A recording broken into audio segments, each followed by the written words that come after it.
Hello friends, welcome to খেল দুনিয়া।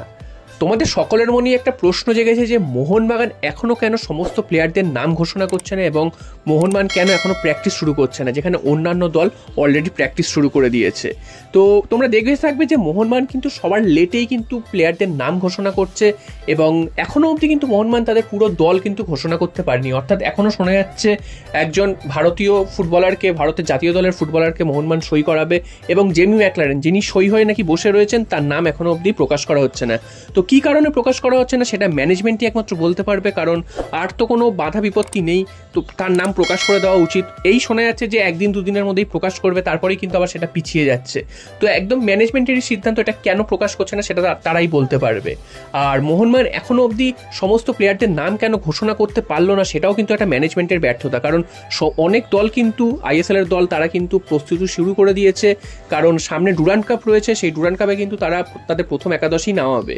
তো সেখানে মোহনবাগান যদি তাদের ওই রিজার্ভ দলের টিম নামায় সেক্ষেত্রে কিন্তু মোহনবাগানকে ভরাডুবির সামনে পড়তে হবে, কারণ কলকাতা লিগে তাদের যা পারফরমেন্স তাতে কিন্তু ডুরান্ড কাপে অন্যান্য দলের সিনিয়র টিমের বিরুদ্ধে যদি নামে সেক্ষেত্রে কিন্তু অনেকটাই সমস্যার সম্মুখীন হবে। আর মোহনবাগানের প্লেয়াররা যদি হঠাৎ করে ভাবে এসেই তারা খেলতে নেমে যাবে, যেহেতু তারা গতবারের চ্যাম্পিয়ন, তারা কিন্তু সেটা ভুল করছে। কারণ এবার কিন্তু কোচ চেঞ্জ হয়ে মলিনা এসছেন, তো প্লেয়িং স্টাইল থেকে শুরু করে সমস্ত কিছুই আলাদা হবে তার, এবং তার সাথে নতুন দলের সাথে মানিয়ে নেওয়া এবং যেসব বিদেশিরা আসছেন তাদের দলের সাথে মানিয়ে নেওয়া সেটাও কিন্তু একটা সময়ের ব্যাপার। তো এইটা কিন্তু আমরা দেখেছি যে এর আগের মরশুমে মোহনবাগান কিন্তু প্রচুর চোট আঘাতের সম্মুখীন হয়েছে মরশুমের মাঝপথে গিয়ে, এবং যার ফলে কিন্তু আইএসএল প্রায় হাতছাড়া হতে বসেছিল। তো তোমরা দেখে থাকবে যে প্রি সিজন যদি ঠিক মতো না করে কোনো দল সেক্ষেত্রে কিন্তু মরশুমের মাঝপথে গিয়ে চোট আঘাতের সম্ভাবনা বাড়ে এবং তার খেসারত কিন্তু দিতে হয় পুরো সিজন নেই। তো সেই রকমই কিন্তু এই মরশুমেও দেখা যাচ্ছে যে মোহনবাগান এখনও অবধি কোনো ধরনের প্র্যাকটিস শুরু করলো না। প্র্যাকটিস তো দূরে থাক, কোচ এলো না, কোনো প্লেয়ারের নাম ঘোষণা এখনো ঠিকভাবে হচ্ছে না। তো এইটা কেন ম্যানেজমেন্ট করছে? এই মোহনবাগান এত ট্রফি দিচ্ছে, এত টাকা খরচ করছে, কিন্তু এই অপেশাদারিত্বগুলো কিন্তু খুব চোখে আঙুল দিয়ে দেখিয়ে দিচ্ছে। তো এখানে কিন্তু মোহনবাগান অন্যান্য দলের থেকে অনেকটাই পিছিয়ে রয়েছে সেটা বলা যায়। এবং মোহনবাগানকে কিন্তু শুধু ডুরান্ড বা আইএসএল এবং মরশুমে খেলবে তা কিন্তু নয়, মোহনবাগান কিন্তু এসিএল 2 এর মতন প্রতিযোগিতায় অংশগ্রহণ করতে হবে। তো সেটা কিন্তু খুবই একটা কঠিন টুর্নামেন্ট, এএফসি কাপের থেকে তো অনেকটাই বেশি কঠিন টুর্নামেন্ট। তো সেই টুর্নামেন্টে নামার আগেও কিন্তু একটা বিশাল প্রস্তুতির দরকার, সেই প্রস্তুতিও কিন্তু মোহনবাগানের দেখা যাচ্ছে না। তো মনে হচ্ছে যেন মোহনবাগান যেন নেমেই খেলতে শুরু করে দেবে, এরকম একটা মনোভাব নিয়ে তারা কিন্তু এগোচ্ছে। এখন অবধি কোনো প্লেয়ার সই করাচ্ছে না ঠিকভাবে এবং কোনো নাম জানানো হচ্ছে না। তো মোহনবাগানের এত নাম জানানোর দেরি বা এত গোপনীয়তা কিসের সেটা কিন্তু বোঝা যাচ্ছে না, কারণ অন্যান্য দল কিন্তু এত গোপনীয়তা রক্ষা করছে না। গোপনীয়তা রক্ষা করা ভালো, তবে এতটাও গোপনীয়তা রক্ষা করে কি লাভ হচ্ছে? আখেরে যদি মোহনবাগান এত লেটেড প্রস্তুতিতে নামে সেক্ষেত্রে কিন্তু মোহনবাগানেরই বিপদ। তো তোমাদের কি মনে হয় মোহনবাগানকে এটা কি এতটাই দেরি করে নিজেদের বিপদ ডেকে আনছে, যেটা মরশুমের মাঝপথে গিয়ে মোহনবাগানকে বিপদে ফেলতে পারে? আমরা গতবারও দেখেছিলাম যে মোহনবাগান ডার্বি ম্যাচে হঠাৎ করে, ডুরান্ডের ডার্বিতে হঠাৎ করে সিনিয়র দল একসাথে সমস্ত প্লেয়ারকে নামিয়ে দিয়েছিল।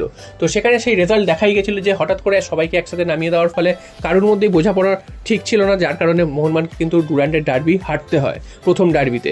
তারপরে ফাইনালে তারা জিতেছিল ঠিকই, তবে এরকমভাবে যদি এসিএল 2তেও নামে সেক্ষেত্রে কিন্তু একটা বাজে পারফরমেন্স হওয়ার আশঙ্কা রয়েছে। আর মোহনবাগানের জুনিয়র দল নিয়েও কিন্তু অনেকেই কিন্তু খুব নেগেটিভ মন্তব্য করছে, কারণ জুনিয়র দল কিন্তু সে অর্থে ভালো খেলতে পারছে না, যেন মনে হচ্ছে তাদের কোনো প্র্যাকটিসই নেই, তাদের কোনো বোঝাপড়া নেই। তো এইভাবে দল নামিয়ে লাভটা কি আছে? কোনো গুরুত্ব দিচ্ছে না। মোহনবাগান ইস্টবেঙ্গলের মতন দল যেখানে নামে তারা কিন্তু চ্যাম্পিয়ন হওয়ার জন্য নামে। তো এখানে দল দেখে মনে হচ্ছে তারা যেন জাস্ট খেলার ইচ্ছে নেই এবং জোর করে ধরে খেলতে নামিয়ে দিয়েছে, তারা কিন্তু খেলতে নামছে।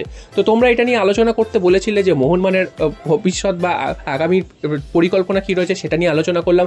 তো এইখানে কিন্তু ম্যানেজমেন্ট ছাড়া কেউ কিন্তু জানে না যে তারা কি করতে চাইছে আদৌ, বা মোহনবাগানের মানে কিভাবে তারা প্রস্তুতি শুরু করবে, কবে থেকে প্রস্তুতি শুরু করবে এবং কিভাবে তারা তৈরি হবে।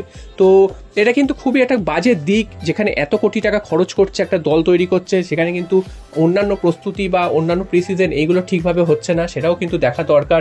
এবং কোচ মলিনা তিনি কিন্তু দীর্ঘদিন কোচিংয়ের বাইরে ছিলেন, হঠাৎ করে তিনি আবার মোহনবাগানে ফিরে আসছেন। তো তিনি এসে সমস্ত প্লেয়ারের সাথে বোঝাপড়ার একটা ব্যাপার আছে, সেইগুলো যদি ঠিকভাবে না হয় তাহলে মোহনবাগানের প্লেয়াররা খেলবে কী করে? এটা কিন্তু দেখার বিষয় রয়েছে। তো দেখা যাক শেষ পর্যন্ত মোহনবাগান কবে থেকে প্র্যাকটিস শুরু করে এবং কবে থেকে প্লেয়ারদের নাম ঘোষণা করা হয় সেটাই কিন্তু দেখার।